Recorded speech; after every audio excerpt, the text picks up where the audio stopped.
You never know when your life could change. Airtel Touching Lives continues to transform the lives of those in need.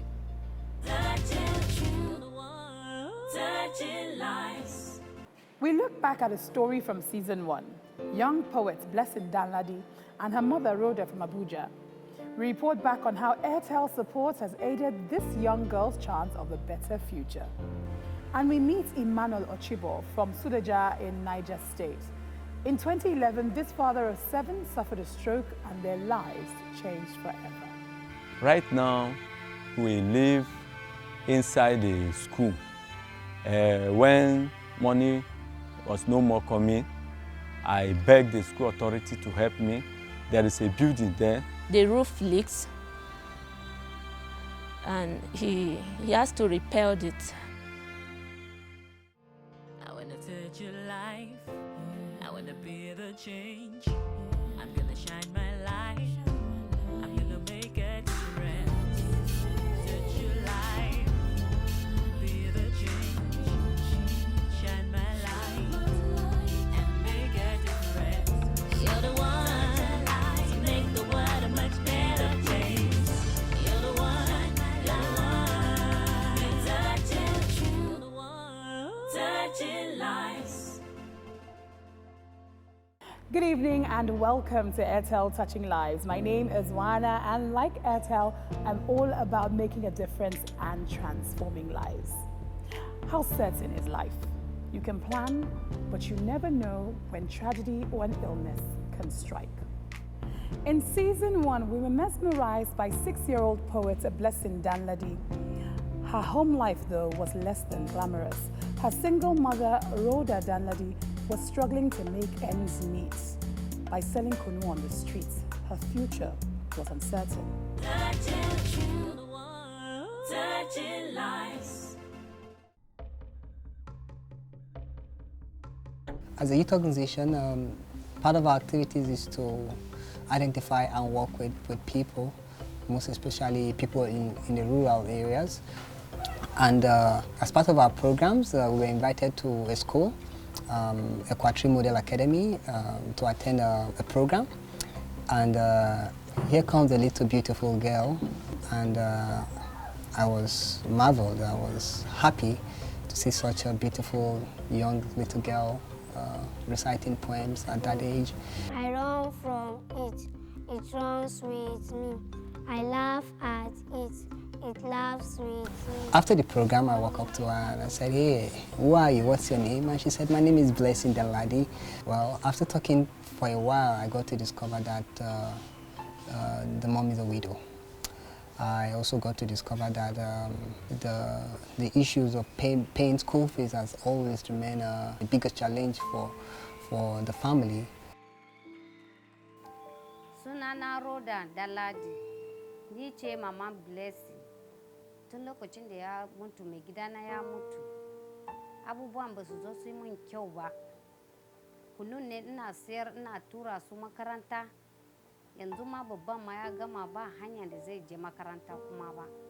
Domin kullum ne muna sayar, shine muna ci, shine muna tura su zuwa makaranta. Blessing's story is very, very touching because this is a girl that our organization, IJA, discovered some time ago, and we discovered that she has that brain, she has what it takes to be a future leader. All she needs is that much needed push in life. So our organization, IJA, decided to give her a Blessing primary school scholarship. We took it upon ourselves as a youth organization to provide Blessing with a little scholarship. I will cover her basic primary school. And we also discovered that the mom makes a local drink known as kunu, popularly known around the northern states. And in a day she makes not less than 800 naira. So where will she get money to sponsor Blessing? Where will she get money to feed her? I love school because I want to save the future. I want to be a doctor in the future. School is important for me. And if I want to be a doctor, I must read hard at school. Then I can be a doctor in the future. Thank you for just being strong I mean, you seem so unmoved by anything. And I think that's nothing short of inspiring for me and for everybody that's watching. So Airtel would like to touch your life and help you in some way, all right? So that Blessing will always be able to go to school. So even after the scholarship, you have enough to look after her and look after yourself as well. So I just want to let you know that Airtel would like to touch your lives and help you by giving you an Airtel kiosk with electronic recharge. How do you feel? Zai taimake ni ci gaba da training Blessing a makaranta. Thank you.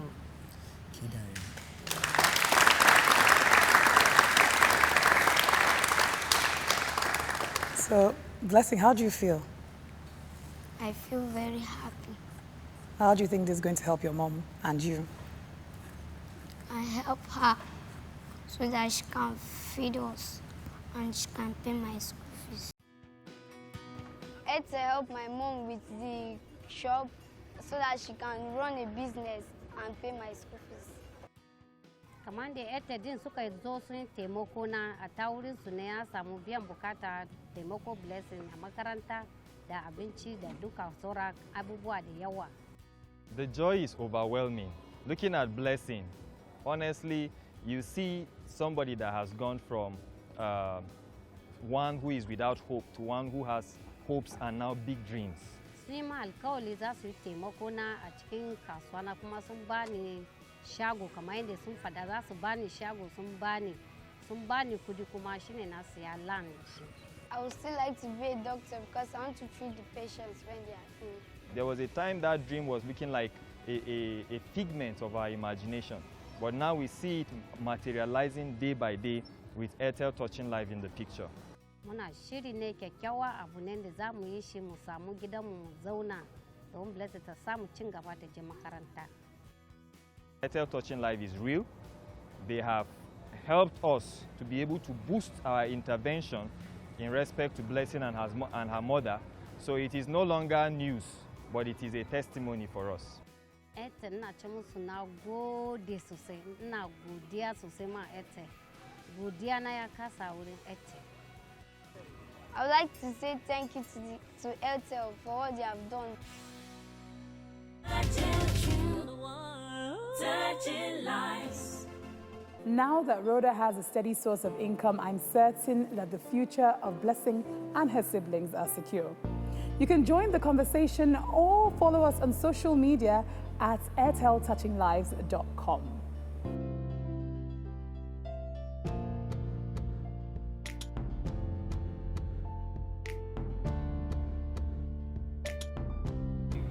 Coming up after the break, for Emmanuel Ochibo, his family's life has been in a downward spiral since his stroke in 2011. Touching lives.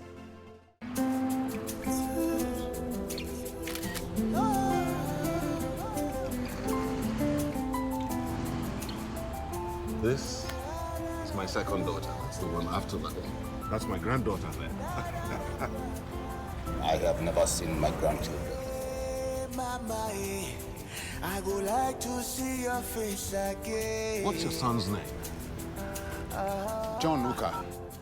Yeah. Is that your son? Papa, Yes. see your face. Yes. Is that you?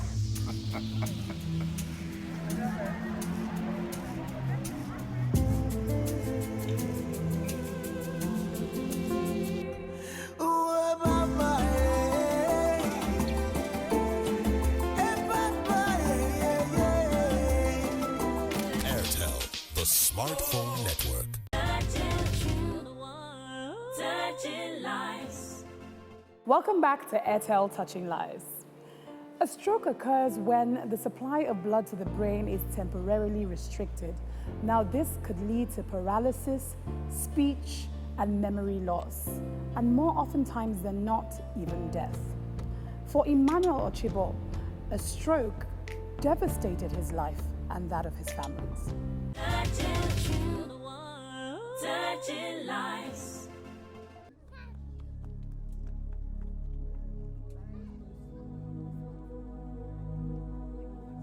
Life has been hard these 5 years. Before 2011, I'm a married man with them 5 children. I'm a driver by profession. He has his own vehicle. He had a bus. He was somebody that had his own house. He was living very good, had a very good accommodation. The wife also had a shop then where she sells provisions. Life was good. My children, they were in better school, private school. And by God's grace, we are living fine. One fateful morning, January 2011, when I was driving the car with passenger, I wanted to change the gear, and I discovered that this left leg is not working again. I discovered that my hand too is not working again. And my heart started pounding. Boom, boom, boom, boom, boom, boom, boom. I said, what is this? Then I quickly match brake. He was on the highway, but luckily enough, there was a hospital close by. I stopped and people carried me. We went inside. After the doctor checked up everything, they diagnosed partial stroke. It's as if half of my body, this side is functioning, this side is not functioning. I cannot use the hand, I cannot use the leg. For about a year and 6 months, gradually, the healing started. And by God's grace, I am where I am today. During the period that I was down, no money was coming again. I gave the vehicle out. What I will hear, maybe coming in the evening, police, VIO, and no money, no balance again. So, no return. And we need money. We need money for drugs. You know what it takes to treat somebody that is a stroke patient. So, sold my car. Before I know, the money finished again. They sold the house. Before you know again, going up and down, we finished the money. That year, the situation kept deteriorating. And at a point, he had to depend on assistance from people before they could even feed. As a breadwinner, I am the father of 7, my wife and myself, that's family of 9. Because of the sickness now, they cannot cope up. Especially the children, I decided to change them from private school to public school. My wife also, she started frying akara and fried yam. When I begin to recover, I say I will not stay like this. I managed to apply with one school, and they gave me the job of driving work. I started with them, and as a temporary staff, that is on contract. The salary is not much. What they are giving me is not even enough for the feeding of the family for 1 week. Worst of it all, it wasn't regular. For the past 7 to 8 months, they have not been paying him. At times, I had to struggle on my own to take foodstuff to them. My wife is currently ill with typhoid because of the nature of the work. This frying cake of 18, heat, and the odor from the oil. So the thing affects her health. And presently, she was diagnosed of typhoid. And the last time we went to hospital, they said the thing affects her intestine. We have been treating it. And for 2 months now, she's at home doing nothing. Right now, we live inside the school. When money was no more coming, I begged the school authority to help me. There is a building there. The roof leaks, no window. They gave it to him, and he has to repair it. It makes me feel so bad. At times I cry throughout the night because my brother was caring for almost every member of the family, down to extended family, before the situation. He even contributed to my studies in school. I wish I could just take up the responsibility of the family, but I couldn't do it because myself, I did not have a job. During that period, could believe that we lost our mother and my brother could not even come back for the burial. My biggest fear for him is the family and the future of the children. I'm a father of 7 children, and the first 2, they're supposed to be in higher institution now, but because of my condition, at times they will go out to go and look for this labor work where they are building. And anything they get from there, that is what we are using now, since I've not been paid since April. If I continue with this condition, what is going to be their future?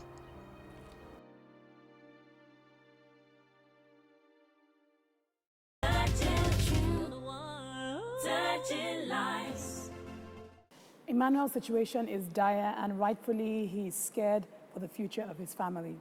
Join me as I welcome to the studio my guest, Emmanuel Ochigbo, his wife Veronica, and his sister Joy. Welcome to the program. Thank you. Thank you, ma. Thank you so much for being here. Thank you. I think I'm going to start with Joy. Joy, your brother puts on a very brave face, but how bad is the situation? The situation is worse than before. Due to the present economic situation of the country, even to feed now is strictly on the grace of God. There are times they go on without food. The job, no payment is coming. Everything remains stagnant. Emmanuel, is there any reason that they've not paid the salary? No, like what we are hearing from them is that there's no money, government is not bringing allocation. That is the story we are hearing from the authority. I'm not a permanent staff, it's a temporary staff. I'm on contract. Yes, that's what they have been saying. So they haven't paid you for how many months now? Presently, 6 months. Veronica, I can see you're very emotional right now, and your health is not great as well. So what's the situation with you health-wise? Sometimes I've been having, because they say they affect my intestine. Sometimes I used to have pains in my stomach. But when I have pain like that, when I go back, I needed to prescribe medicine for me, that I will take it. Then that is how you are doing it. Emmanuel, how do you feel the fact that you couldn't even attend your mother's funeral at the time? Even till today, anytime I think of it as my mother, I don't even witness the burial. I'm not happy. Even till today, as I'm telling you, anytime my mind flash back to 20th July 2011, till today, I will be having tears in my mind. Even as I was telling you now, it's as if there is fire inside me, burning now. How is your health situation? Because I know that you've sort of been going through some kind of rehabilitation after your stroke. Now, yes. Well, what's the situation now? The situation now, I'm on drug. I was placed on drug. Even some of the drugs are with me. I'm taking on daily basis. Even yesterday, doctor checked me. Anytime, maybe because of lack of money, at times, if I did not take it for 1-2 days, I'll be feeling pain, severe pain, this side down. Thank you so much for coming on the program and for still sharing with us. Thank you. After the break, Airtel Touching Lives turns Emmanuel's life around.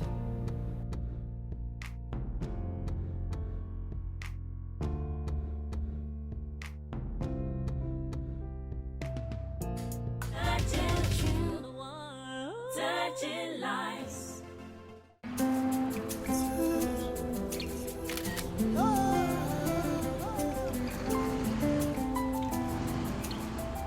This is my second daughter. That's the one after that one. That's my granddaughter there. I have never seen my grandchildren. Mama, I would like to see your face again. What's your son's name? John Luca. Yeah. Is that your son? Papa, you don't tell when Yes. I see your face. Yes. Is that you?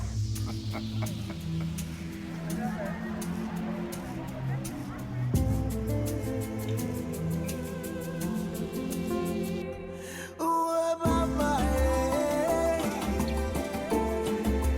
Papa, Airtel, the smartphone network. Touching lives. You never know when your life can change, and for Emmanuel in 2011, a stroke changed his life in a devastating way. Emmanuel is still here with us, along with his wife Veronica and his sister Joy. Welcome back to the program. So I know you have 7 children, and a lot of them are working to support the family as well. 2 of them are working. First 2. The first 2. So what's the situation with all the children right now? The first 2, they're supposed to be in higher institution, just as I've said. But presently, they are at home doing this job of eating to support the family.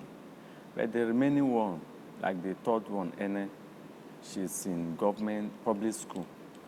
While the rest of the children, I took them to private school, the cheap one in our environment. That's what they are now. Presently, their condition, I don't like it. It's not well. Wow. Thank you so much for coming on the program and sharing your story with us. You know, there are many people who are going through a similar situation as yourself. But Airtel wants to touch your life. And what we want to do for you is that we know that you've not received your salary in, 6 months? We know that your wife has been ill as well, and she's just recovering. So they want to pay for a provision store for you for 1 year. Wow. Thank you. Thank you, Airtel. Thank you, ma. Oh, thank you. Thank you. Thank you. We are grateful. Thank you. I'm grateful. How do you think that this is going to help? Please sit down, sit down. Okay. Sit down, sit down. How do you think it's going to help you? I know it will help me because before we pack into Suleja, that is what my wife has been doing, has been selling provision and food stuff. So with God, I know with God, it will help me and it will change my life. Do you think this will be a chance for you to get back on your feet again? Yes, by God's grace. Joy? Yes, I would like to appreciate Airtel for their support, and I want to believe that if he has a steady income coming from somewhere, life will become better again with their effort too. If you start from somewhere, I believe he can still grow and get back. So I'm so grateful for this. I don't know how to express how I feel, but I am so happy. And I'm very sure that it will go a long way to help the family out. We really appreciate you being here, and we know that this is just the beginning of greater things to come, and you're going to rebuild your life and do more incredible and amazing things. And I know that your children will get a chance to go to school, get an education based on the fact that you're hardworking people, and you'll be able to provide for them once again. So thank you so much for being here. Thank you. Thank you. As the saying goes, where there is life, there is hope. Where there is will, there is a way. It's really important that we make sure we get ourselves checked regularly as well and be aware of the signs of a stroke, should it happen. Ladies and gentlemen, you all have a wonderful evening. See you next time. God bless. When I became blind, I was locked up in my compound for a good 2 years without seeing sun or anywhere. When I went blind, for 6 years, I lived inside like a prisoner. This is the sad reality for many blind and visually impaired Nigerians. Chioma Evelyn has made it her life's mission to help and educate the visually impaired. Today, Airtel has done it for me. I say thank you to Airtel. I am so grateful. It's one of my happiest moments. Thank you. I wanna touch your life. I wanna be the change.